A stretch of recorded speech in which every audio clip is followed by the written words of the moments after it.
خدای ما هم بزرگه، میشنوه آرزومو. میخوام اون روزو ببینم که هر کسی خوشحالش دغدغه نشه واسه دختر ارزشالش. میخوام نباشم تو بحران و جنگ و چالش.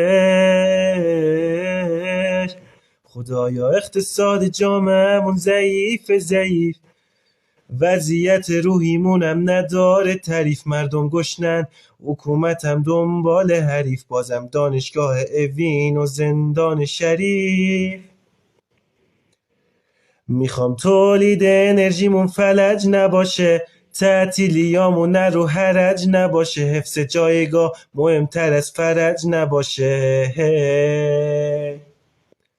میخوام با اتم و تفنگ نشونه نره سمتم، دیگه نباشه عفاف بهونه واسه مرگم. سایه فساد رو سرمون کم، دارم میبینم اون روزا که دور همین با هم هنرمند نمیخونه ترکاشو باغم. من میبینم اون روزا که آزادن همه، خوشحالی مردمم آرزوی منه.